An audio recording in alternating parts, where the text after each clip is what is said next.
बिस्मिल्लाहिर्रहमानिर्रहीम। अस्सलाम वालेकुम डियर स्टूडेंट्स, कैसे हैं आप सब। आज की इस वीडियो में हम 9th क्लास की केमिस्ट्री से एक और इम्पॉर्टेंट टॉपिक को पढ़ने जा रहे हैं, जो है केमिकल फार्मूला। अब केमिकल फार्मूला होता क्या है? इससे पहले हम एटॉमिक नंबर के बारे में बात कर चुके हैं, मास नंबर के बारे में, एटम के बारे में, एलिमेंट के बारे में, और फिर उसमें कंपाउंड और मॉलिक्यूल या फिर मिक्सचर की बात कर चुके हैं। अब उस कंपाउंड को ज़ाहिर करने के लिए हमने क्या कहा था, या रिप्रेजेंट करने के लिए हमने एक फार्मूला इस्तेमाल किया था, ठीक है। उसे हम क्या कहते हैं? केमिकल फार्मूला कहते हैं। किसी भी आप कंपाउंड को कंपाउंड को लिखने के लिए, या आप किसी भी केमिकल को रिएक्शन को लिखने के लिए आप केमिकल फार्मूला का इस्तेमाल करते हैं। अब केमिकल फार्मूला में आता क्या है, उसमें क्या है कि सिम्बॉलिकली रिप्रेजेंटेशन ऑफ कंपाउंड। हम कंपाउंड के बारे में पढ़ चुके हैं कि कंपाउंड क्या होता है, ठीक है। आप किसी भी कंपाउंड को, फॉर एग्जांपल आप लेते हैं C6H12O6 यानी ग्लूकोज को लेते हैं। अब ये क्या है? ये उसका फार्मूला है, ठीक है। उसका नाम क्या है? ग्लूकोज हम कहते हैं, ठीक है, ग्लूकोज। अब इसके लिए क्या है कि केमिकल फार्मूला क्या है? एक सिम्बॉलिकली रिप्रेजेंटेशन है कंपाउंड का, जो आपको दिखाता है क्या क्या? Different element of compound. क्या दिखा रहे हैं आपको? डिफरेंट एलिमेंट जिससे कंपाउंड बना हुआ है, वो एलिमेंट आपको दिखाते हैं। दूसरी बात उसका क्या है? जो रेशो आपको दिखा रहे हैं, यानी आपको नंबर ऑफ एटम्स दिखा रहे हैं कि उसमें कौन से एलिमेंट के कितने एटम मौजूद हैं। तीसरी बात क्या है? कंपोजिशन ऑफ कंपाउंड का बता रहे हैं कि किस चीज़ से बना हुआ है। Like for example, I have some example, like water को देख लें, ठीक है, H2O, जिसमें आपको बता रहे हैं कि इसमें हाइड्रोजन के 2 एटम है, हाइड्रोजन एलिमेंट के 2 एटम हैं, ठीक है।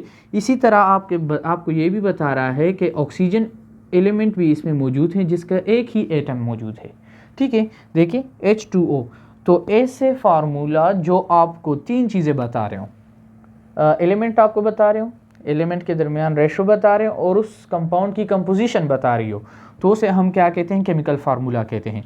सेकंड एग्जांपल को आप देख लें, ग्लूकोज को, तो उसमें मैं आपको बता रहा है कि जो कार्बन है उसके 6 एटम मौजूद हैं। इसी तरह हाइड्रोजन के 12 एटम मौजूद हैं उसमें। इसी तरह ऑक्सीजन के अगेन 6 एटम मौजूद हैं। तो दिस वन, ये जो आपको अब यहाँ से इसी एक ही छोटे से फार्मूले की वजह से आपको यहाँ पर पूरा उसका डिटेल आ रहा है, तो इसको हम क्या कहते हैं? केमिकल फार्मूला कहते हैं।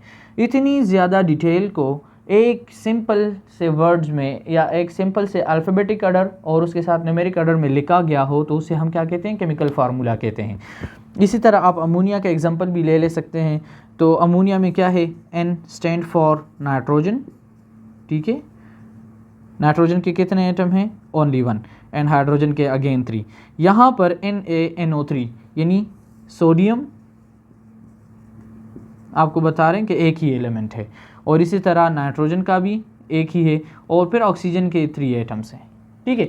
तो इस तरह के जो रिप्रेजेंटेशन होती है उसे हम क्या कहते हैं? केमिकल फार्मूला कहते हैं। और ये बहुत ही हेल्पफुल हैं, क्योंकि आप अगर केमिकल रिएक्शन लिखते हैं, फॉर एग्जांपल आप रेस्पिरेशन की एक केमिकल रिएक्शन ले लें, और उसी में आप अगर देखते हैं, आप कार्बन डाइऑक्साइड को जब कार्बोहाइड्रेट के साथ मिलाते हैं और उसे फिर आपके साथ ग्लूकोज, यानी जो उसकी ब्रेकडाउन होती है, एनर्जी रिलीज़ होती है, वाटर रिलीज़ होता है, ऑक्सीजन रिलीज़ होती है, तो उसके साथ अगर आप पूरे नेम्स लिखते जाएं तो एक रिएक्शन बहुत ही लंबा हो जाता है। अब इसी केमिकल फार्मूला की वजह से वो आपके साथ एक लाइन में भी आ जाता है, और आप इजी से समझ सकते हैं, ठीक है। उसके बाद हमारे साथ केमिकल फार्मूले के 2 टाइप्स हैं। एक को हम कहते हैं empirical formula, and the second one is molecular formula. अब दोनों में डिफरेंस क्या है? मामूली सा डिफरेंस है। एम्पिरिकल फार्मूला क्या है? ये आपको shows simplest whole number ratio, ये आपको स्मॉलेस्ट होल या सिंपलेस्ट रेशो नंबर बता रहा है, ठीक है। फॉर एग्जांपल यहाँ पर मैंने एग्जांपल क्या लिया है? बेंजीन और ग्लूकोज का। देखें अब C6H6 है, C6H6। अब अगर आपको बताया गया है कि 6 और 6 का रेशो ले लें, ठीक है, तो इसका रेशो किस तरह आएगा? सिंप्लीफाई अगर आप करेंगे तो 1/1 आएगा ना। तो इसी तरह देखें, अगर हम बेंजीन का एम्पिरिकल फार्मूला लिखते हैं तो हम लिखेंगे CH लिखेंगे, ठीक है, जो सिंपलेस्ट होल नंबर रेशो हो गया।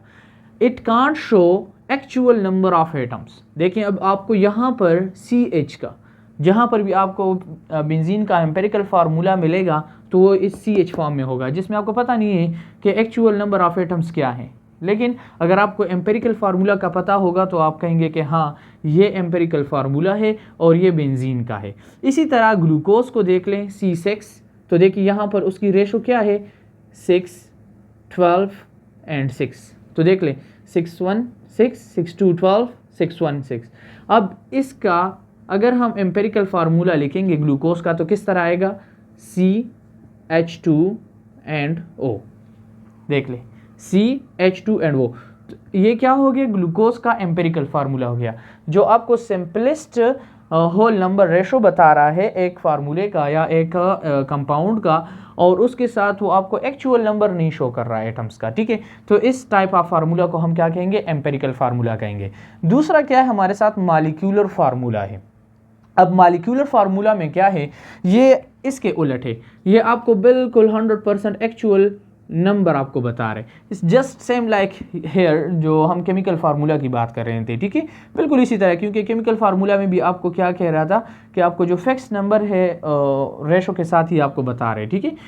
And derived from empirical formula. अब यहाँ से ये कैसे डिराइव होता है, इसके लिए फार्मूला क्या है, molecular formula is equal to n, जो कि हमारे साथ नंबर डिनोट कर रहा है, ठीक है, इनटू एम्पेरिकल फार्मूला। अब n क्या है, n is equal to molecular mass divided by empirical formula mass. अब आप इसी फार्मूले के हिसाब से क्या कर सकते हैं, एक मॉलिक्यूलर फार्मूला लिख सकते हैं। अब मॉलिक्यूलर फार्मूला मल्टीपल भी हो सकता है, या हम कहते हैं कि ये सेम भी हो सकता है एम्पेरिकल फार्मूला के। अब मल्टीपल किस तरह हो सकता है, फॉर एग्जांपल आप ये यहाँ पर एम्पेरिकल फार्मूला का बेंजीन ले लें, ठीक है, लाइक CH यहाँ पर मैंने लिया है, ठीक है। अब ये क्या है, देखें बेंजीन के लिए C6H6 है, लेकिन उसका जो एम्पेरिकल फार्मूला है वो क्या है, CH है, ठीक है ना। अब हमने क्या बात की है कि ये मल्टीपल भी हो सकता है और सेम भी हो सकता है। अब मल्टीपल कैसे होगा, क्योंकि यहाँ पर एम्पेरिकल फार्मूला का CH है, अब ये सेम तो नहीं है ना, ये देखिए सेम नहीं है। अब ये क्या है हमारे साथ, ये मॉलिक्यूलर फार्मूला है। अब इसको मल्टीपल किया गया है, किसके साथ मल्टीपल किया गया है, C6H6 से, तो 6 के साथ मल्टीप्लाइड किया गया है तो इससे 6 आया है, ठीक है। इसी तरह CH2O को भी 6 के साथ मल्टीप्लाई किया गया है और इसी से ये आया है, ठीक है। इसी तरह जितने भी फार्मूलाज हैं उसमें क्या है, जो मॉलिक्यूलर फार्मूला है वो हम कहते हैं कि ये मल्टीपल हैं या सेम हैं। ये 2 पॉइंट आप नोट कर लें कि या मल्टीपल होंगे या सेम होंगे एम्पेरिकल फार्मूला के। अब आपने सेम देख लिए हैं और मल्टीपल देख लिए हैं, इसी तरह आप सेम भी देख सकते हैं। सेम के इस तरह होंगे, फॉर एग्जांपल H2O वाटर, ठीक है। तो ये एम्पेरिकल फार्मूला भी इस तरह है और मॉलिक्यूलर फार्मूला भी इस तरह है। तो कुछ हम इस तरह कह सकते हैं कि एम्पेरिकल फार्मूला हमारे साथ मॉलिक्यूलर फार्मूला के सेम भी हो सकता है या मल्टीपल और मल्टीपल भी हो सकता है। उसके बाद हम मॉलिक्यूलर फार्मूला के बाद मॉलिक्यूलर मास की बात करते हैं। तो देखिए यहाँ से आपको वर्ड दिख रहा है मॉलिक्यूलर, ठीक है, मॉलिक्यूल यानी मॉलिक्यूल का। इसे हम पहले मास नंबर पढ़ चुके हैं, ठीक है, मास नंबर। वहाँ पर हम क्या करते हैं, जो प्रोटॉन और न्यूट्रॉन लेते हैं। उसी तरह अगर आपके साथ एक मॉलिक्यूल बना हुआ है, क्या बना हुआ है, molecule, sum of atomic masses of atoms present in molecule, कोई भी आप मॉलिक्यूल ले लें और उसका क्या करें, सम ऑफ एटॉमिक मासेस, उसके एटॉमिक मासेस को ले लें और उसको ऐड कर लें, तो उसके एडिशन से जो आपके साथ आएगा वो आपके साथ उस मॉलिक्यूल का मॉलिक्यूलर मास होगा। फॉर एग्जांपल यहाँ पे मैं ले लेता हूँ, ठीक है, यहाँ पे हम सॉल्व कर लेते हैं एक न्यूमेरिकल, लाइक H2O, ठीक है, वाटर ले लेते हैं H2O। अब यहाँ पर हाइड्रोजन क्या है हमारे साथ, मॉलिक्यूलर मास के लिए हम कर रहे हैं, ठीक है, सम ऑफ एटॉमिक मासेस। तो मॉलिक्यूल यहाँ पर जो हाइड्रोजन है उसका हम क्या कहते हैं, मास नंबर 1.009, या हम डायरेक्टली 1 ही लिख लेते हैं, या आप 1 ही लिख लें या आप 1.009 लिखते हैं, लिख लें, प्लस अब यहाँ तो क्या हमारे साथ 2 है ना, तो ये 2 के साथ मल्टीप्लाइड हो जाएंगे, ठीक है। इसी तरह ऑक्सीजन का क्या है हमारे साथ, ऑक्सीजन का 16 है, ठीक है, तो 16 मल्टीप्लाइड बाई 1 है, ओके। यहाँ पर अब हमारे साथ क्या आ रहा है, 16 मल्टीप्लाइड बाई 1, सो 2 1 ज़ा 2 हम लिख लेंगे, 16 1 16, अब इसका क्या आ गया, 18 आ गया, ठीक है। अब मॉलिक्यूल जो H2O का मॉलिक्यूल है जो हमारे साथ इसमें प्रेजेंट है वो क्या हो गए, 18 हो गए, 18 एटॉमिक मास हो गया इसका, या सॉरी मॉलिक्यूलर मास हो गया, ठीक है, molecular mass of that molecule. तो ये क्या हो गया, ये हमारे साथ H2O का 18 मॉलिक्यूलर मास हो गया, ठीक है।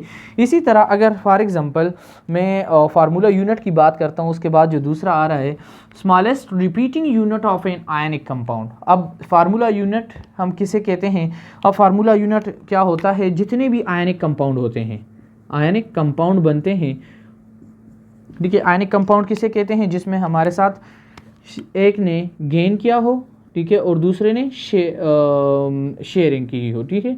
ऐसे कंपाउंड को हम क्या कहते हैं, आयनिक कंपाउंड कहते हैं। फॉर एग्जांपल हमारे साथ NaCl है, सोडियम क्लोराइड। चलिए हम सोडियम क्लोराइड को ले लेते हैं, फार्मूला यूनिट की बात करें, ठीक है, सोडियम एंड क्लोराइड, ठीक है। अब सोडियम और क्लोरीन में क्या है, सोडियम एंड क्लोरीन, क्लोरीन पर नेगेटिव चार्ज है और सोडियम पर पॉजिटिव चार्ज है।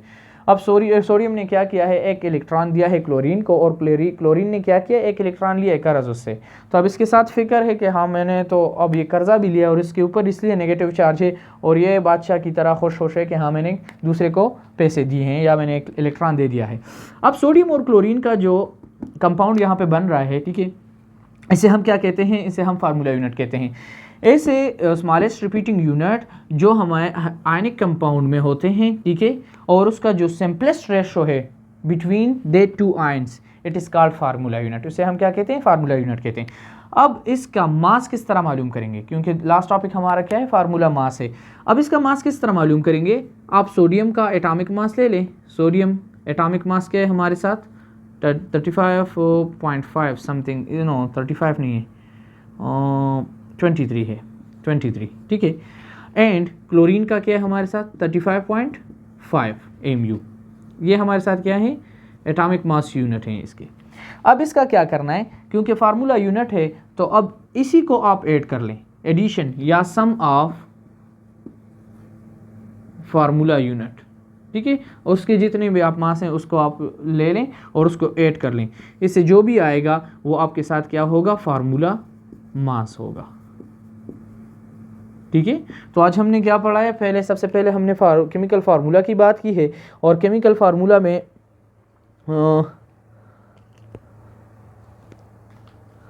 यस ओके, अब इसको कर लेंगे ना, इसका 5 आएगा एंड 5 8 एंड 5 58.5 AMU। ओके, आज हमने केमिकल फार्मूला की बात की कि केमिकल फार्मूला होता क्या है। तो it is a symbolically representation of a compound, जिसमें आपको 3 चीज़ें बता रही हैं। एक तो आपको एलिमेंट का बता रहा है, ठीक है, उसमें जितने भी एटम हैं उनके रेशो के बारे में बता रहा है और कंपोजिशन के बारे में बता रहे हैं। फिर केमिकल फार्मूला को हमने 2 में डिवाइड किया गया है, उसे हम एम्पेरिकल फार्मूला कहते हैं और मॉलिक्यूलर फार्मूला कहते हैं। एम्पेरिकल फार्मूला क्या है, वो आपको सिंपलेस्ट रेशो बता रहे हैं बिटवीन दैट एटम्स, ठीक है, जो कंपाउंड बने हुए उसके सिंपलेस्ट रेशो बता रहे हैं, होल नंबर।